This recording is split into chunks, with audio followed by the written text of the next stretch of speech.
समांतर बाजू चतुष्कोणનું ક્ષેત્રફળ તેનું સૂત્ર આપણને પૂછે છે।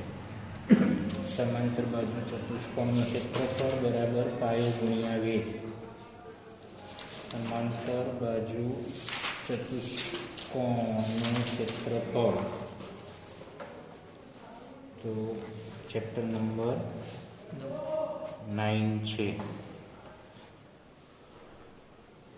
समांतर बाजू चतुष्कोणની નિશાની છે એનું ક્ષેત્રફળ બરાબર પાયો ગુણ્યા વેગ। અને તમને ત્રિકોણનું ક્ષેત્રફળ કે ત્રિકોણનું ક્ષેત્રફળ કે તો 1/2 ગુણ્યા પાયો ગુણ્યા વેગ। આ ત્રિકોણના ક્ષેત્રફળનું સૂત્ર છે જે સેકન્ડ ક્વેશ્ચન છે। જો કાટકોણ ત્રિકોણ કીધો હોય તો સૂત્ર તો આ જ વપરાય, પણ એને લખે કદાચ બીજી રીતે લખે, કાટકોણ ત્રિકોણનું ક્ષેત્રફળ બરાબર 1/2 ગુણ્યા કાટખૂણો સમાવતી બે બાજુનો ગુણાકાર। તો કાટખૂણો સમાવતી બે બાજુ એટલે કર્ણ સિવાયની બે બાજુ થઈ, કર્ણ સિવાયની બે બાજુને કાટખૂણો સમાવતી બે બાજુ કહેવાય, બરાબર છે। તો એને એ રીતે બી લખાય। ત્યાર પછી ત્રીજાની અંદર ચતુષ્કોણ એબીસીડી લંબચોરસ છે। ચતુષ્કોણ એબીસીડી લંબચોરસ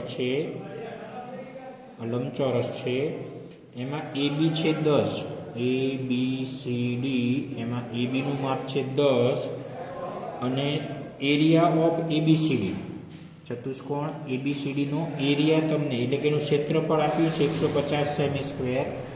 તમારે બીસી શોધવાનો છે તો તમને આપ્યું શું, એ આર એટલે ક્ષેત્રફળ, એ આરનો મતલબ એરિયા એટલે ક્ષેત્રફળ, એરિયા ઓફ એબીસીડી। પણ આ છે શું તો કે લંબચોરસ છે, તો કે લંબચોરસનું ક્ષેત્રફળ બરાબર એલ ગુણ્યા બી।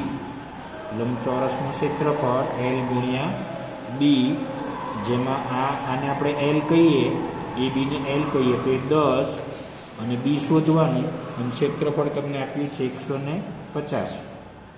તો આ 10 ગુણાકારમાં આમ જશે તો ભાગાકારમાં એટલે 150/10 એટલે 0 0 કટ એટલે બી બરાબર 15, બરાબર છે, બી બરાબર 15। તો લંબચોરસની બાજુનું માપ મળી ગયું બીસી, આ બીસી 15। તો જો આ મોટું આવ્યું, આ માપ મોટું આવ્યું એટલે આપણે આકૃતિ આ રીતના દોરી દેવી જોઈએ, એ બી સી ડી એમાં એ બી 10 અને આ બીસી 15 આવી ગયો એટલે આ મોટી થઈ ગઈ એટલે આકૃતિ આપણી ખોટી ના પડે એટલે એ મુજબ ફેરફાર કરી દેવાનો। પછી એમ કે છે કે એબીસીડી ચોરસ છે, એબીસીડી ચોરસ છે અને તમને ચોરસનું ક્ષેત્રફળ આપ્યું છે area of A B C D, પણ આ ચોરસ છે એટલે ચોરસનું ક્ષેત્રફળ આપ્યું છે 36 સેમી²। તો તમારે એ બી શોધવાનું છે, એ બી એટલે બાજુ। જો આ એ બી તો બે પાસેના અક્ષર છે ને, બે પાસેના અક્ષર એ બાજુ ના હોય। ધારો કે જો હું એ લઉં પછી બી ના લઉં પછી ડાયરેક્ટ સી લઉં એટલે એસી કહીશ ને, એસી તો એ વિકર્ણ કહેવાય। એ રીતે બી પછી સી ના લો એને બદલે ડી લો તો બીડી શું કહેવાય, વિકર્ણ કહેવાય, બરાબર છે। એટલે વચ્ચેનો એક અક્ષર કાઢી નાખીએ ને તો પહેલો અને ત્રીજો અક્ષર, આ પહેલો અને ત્રીજો તો એસી એટલે વિકર્ણ, બીજો અને ચોથો એટલે બીડી પણ વિકર્ણ થાય। તો ચોરસનું ક્ષેત્રફળ બરાબર L², ચોરસનું ક્ષેત્રફળ બરાબર L² અને ક્ષેત્રફળ છે 36 બરાબર L²। હવે આ વર્ગ છે, વર્ગને આ બાજુ લાવીએ તો વર્ગમૂળ થાય, તો 36નું વર્ગમૂળ શું થાય, વર્ગમૂળ એટલે એકની એક સંખ્યાનો 2 વાર ગુણાકાર, વર્ગમૂળ એટલે એકની એક સંખ્યાનો 2 વાર ગુણાકાર। તો 36 એટલે 6 ગુણ્યા 6 એટલે એલની કિંમત 6 થઈ, એટલે એ બી બાજુ છે એ 6 સેમીની થઈ। જો આ સેમી² છે ને એટલે એ બીનું માપ 6 સેમી, AB બરાબર 6 સેમી. તો એની બાજુનું માપ થયું. પછી પાંચમાની અંદર એવું કહે છે કે ત્રિકોણ ABCમાં આ BC 10 છે. આ BC નું માપ 10 છે અને આ AD વેધ છે. આ AD વેધ છે એની લંબાઈ આપી છે 5. આ AD વેધ છે એની લંબાઈ છે 5. તો તમારે આ ત્રિકોણનું ક્ષેત્રફળ શોધવાનું છે. તો ત્રિકોણનું ક્ષેત્રફળ બરાબર 1/2 ગુણ્યા પાયો ગુણ્યા વેધ. 1/2. આ BC વેધ પાયો છે અને AD એનો વેધ છે, એટલે BC પાયો 10 અને આ વેધ છે 5. 2 પંચા 10 અને 5 ગુણ્યા 5 એટલે 25 સેમી સ્ક્વેર. તો આ ત્રિકોણનું ક્ષેત્રફળ થયું. પછી છઠ્ઠામાં શું છે? છઠ્ઠામાં બી ત્રિકોણ ABC આપ્યો છે. તો ત્રિકોણ ABCમાં આ BC છે 8. આ ત્રિકોણનું ક્ષેત્રફળ આપ્યું છે 40 સેમી સ્ક્વેર. તો આ વેધ, આ AD વેધ છે, એ વેધની લંબાઈ શોધવાનું છે. આ AD વેધ છે એની લંબાઈ શોધવાની છે. તો ત્રિકોણનું ક્ષેત્રફળ બરાબર 1/2 ગુણ્યા પાયો ગુણ્યા વેધ. ક્ષેત્રફળ તમને આપ્યું છે 40 સેમી સ્ક્વેર. ક્ષેત્રફળ 40 આપ્યું છે.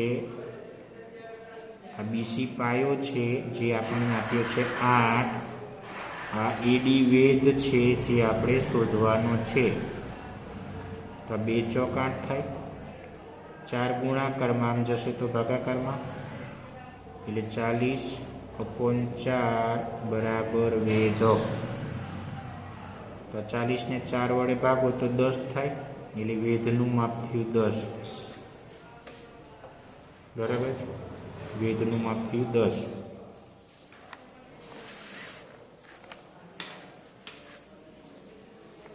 પછી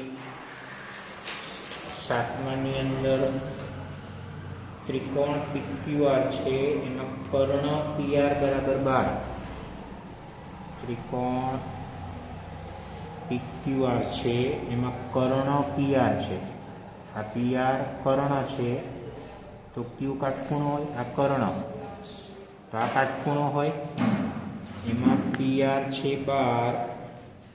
આ વેધ થયો, આ PQ વેધ થયો અને આ QR છે ને એનો પાયો થયો. તો રકમમાં વેધ તમને વેધ QM આપ્યો છે.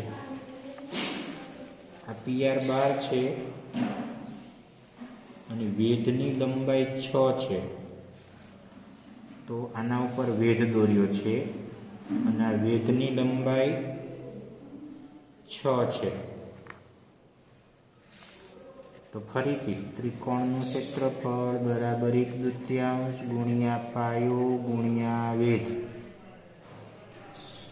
તો પાયો છે કર્ણ PR જે આપણને આપ્યો છે 12. એના પરનો આ વેધ છે QM જે 6 આપ્યો છે. તો 2 6 12 અને 6 ગુણ્યા 6 એટલે 36. બરાબર છે. તો કર્ણ પર વેધ દોર્યો હતો, એટલે કર્ણ પાયો થયો અને એનો વેધ થયો. ત્યાર પછી આઠમા દાખલામાં કહે છે કે સમાંતર બાજુ ત્રિકોણ XYZ માં XZ કર્ણ છે. ત્રિકોણ XYZ છે એમાં XZ કર્ણ. જો આ કર્ણ હોય તો Y કાટખૂણો હોય, Y વધ્યો.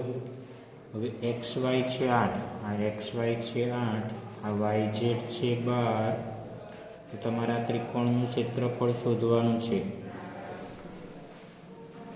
જો આમ લખું ને તો એ મતલબ તો ત્રિકોણ XYZ નું ક્ષેત્રફળ થયું ને. આનો મતલબ ત્રિકોણ XYZ નું ક્ષેત્રફળ થયું બરાબર 1/2 ગુણ્યા પાયો ગુણ્યા વેધ. તો જો આ કાટખૂણો છે તો એક્સ વાય અને વાય ઝેડને કાટખૂણો સમાવતી બાજુ કહેવાય. એક્સ વાય અને વાય ઝેડને કાટખૂણો સમાવતી બાજુ કહેવાય. તો પાયો એક્સ વાય અને વેધ વાય ઝેડ. તમે આને પાયો કહેશો તો આને વેધ કહેવાનું, આને પાયો કહો તો આને વેધ કહેવાનું. તો 1/2 એક્સ વાય 8 છે અને વાય ઝેડની કિંમત 12 છે. તો આ 2 6 12 અને 8 6 48 સેમી સ્ક્વેર. તો આ ત્રિકોણનું ક્ષેત્રફળ. પછી સમાંતર બાજુ ચતુષ્કોણ કહે છે. ચતુષ્કોણ એ બી સી ડી, આ ચતુષ્કોણ સમાંતર બાજુ છે. એમાં બીસી ને અનુરૂપ વેધ એમ છે. બીસી ને અનુરૂપ વેધ, તો બીસી પર વેધ છે ને એટલે આપણે આકૃતિ બદલી નાખીએ. આ બીસી પાયો છે, એના પરનો વેધ કે છે એ એમ. આ એ એમ વેધ છે અને બીસી પાયો છે. એ એમ આપ્યો છે 6 અને આ બીસી આપ્યો છે 8. તો સમાંતર બાજુ ચતુષ્કોણ એ બી સી ડી નું ક્ષેત્રફળ બરાબર પાયો ગુણ્યા વેધ. સમાંતર બાજુ ચતુષ્કોણના ક્ષેત્રફળનું સૂત્ર છે પાયો ગુણ્યા વેધ.